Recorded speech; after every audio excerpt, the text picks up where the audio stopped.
Welcome back. We are here in Passaic-Down-Dena. 1980s Urban Cowboy was filmed pretty much on location, and we are here to talk about the world famous Gillies nightclub. Let's go back to 1971 when Sherwood Cryer, an entrepreneur, formed a partnership with up-and-coming country music star Mickey Gilley.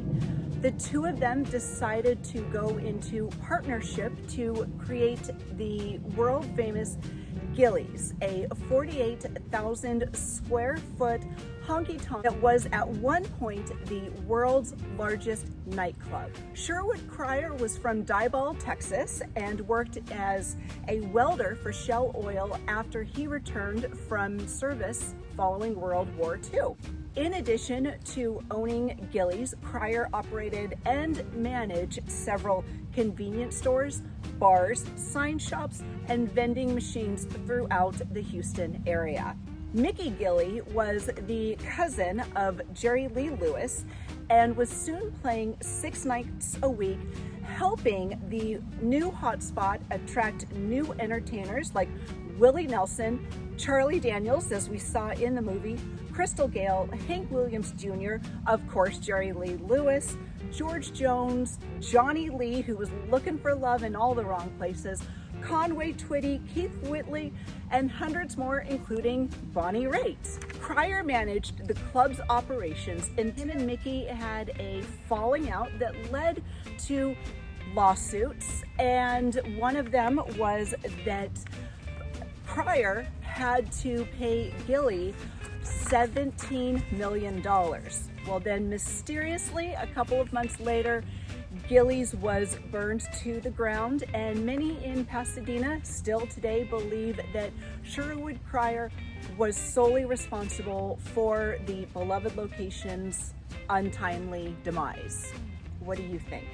Fire and the dispute permanently closed Gillies after a remarkable 18-year run that saw country music become more mainstream, and this was largely because of the film's success and popularity.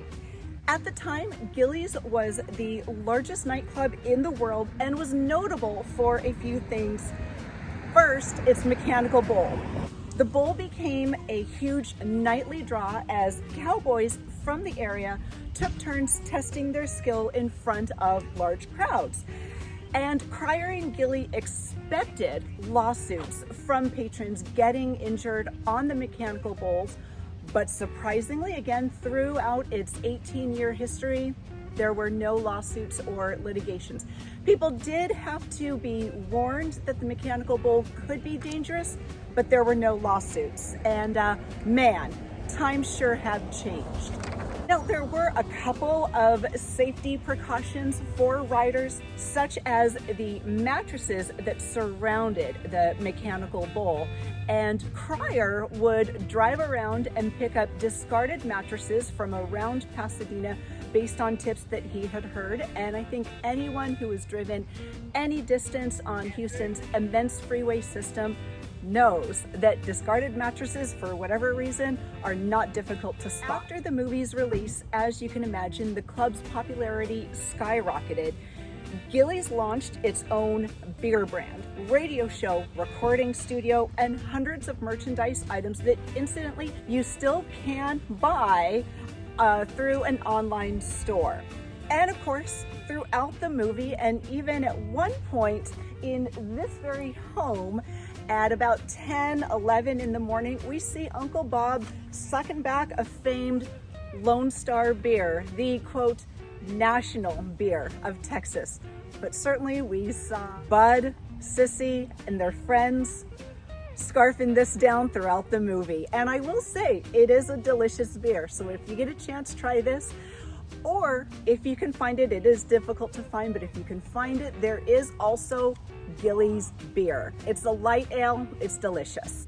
And periodically, you can still see Gillies red and white bumper stickers throughout the Houston area, along with Bud and Sissy license plate adorning the back of some trucks.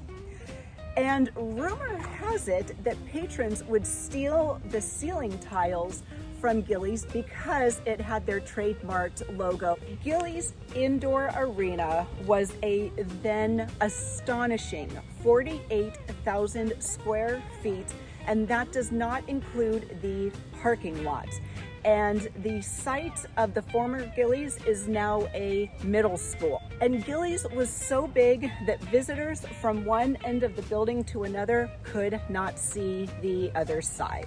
Open 7 nights a week, Gillies offered all sorts of fun. They offered pool tables, pinball machines, video arcade games, punching bag games, as we saw Bud partake in, and even strong arm wrestling matches. And of course, I would be remiss if I did not point out that yes, Gillies did in fact have Dolly Parton look-alike contests regularly, along with cowboys riding tricycles to the amusement of the patrons. So journalist Aaron Latham became a regular at Gillies, and Cryer asked him to write about Gillies. And Latham captured the spirit of Gillies in a cover story for Esquire magazine titled "The Ballad of the Urban Cowboy, America's Search for, quote, True Grit," for the September 1978 issue. Urban Cowboy, of course, was filmed in Pasadena, Texas, with all of the club's interior shots filmed at Gillies, along with regular patrons being featured as extras. And Gillies became a home away from home, so to speak, for many of the area's residents who worked in the refineries before heading to Gillies to dance, drink, and find love or some approximation. And one time, Gillies regular Paul Wagner described Gillies with a mixture of nostalgia tempered with memories of the club's shortcomings, so to speak. Quote, "It was almost like a huge barn. The bathrooms were always filthy and it was hot a lot of the time. I worked at a gas station over on South Shaver and would head to Gillies after work quite often. I loved the place, but you had to watch your step. It didn't take much to get into a fight there." And as we saw the first time Bud comes to Gillies, there are 2 gentlemen in a fight. Urban Cowboy is a time capsule that captures a very interesting period in Houston's history, documented many changes in our culture, both locally and nationally. And Urban Cowboy helped put country music into the mainstream, and country music was changing with outlaw country ceding to a much more smooth pop style sound.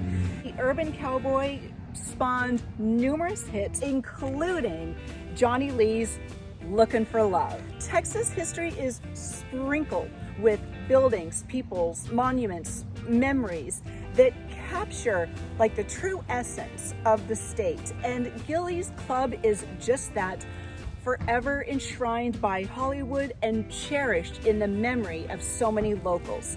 So go ahead and tip your hat to the subscribe button so you never miss any of our content. As you know, new episodes of the Real Relationships podcast drop every Thursday. New episodes of this show on YouTube drop every Thursday. And also come check us out on Facebook. We appreciate our listeners, our viewers, our supporters, and we'll see you soon.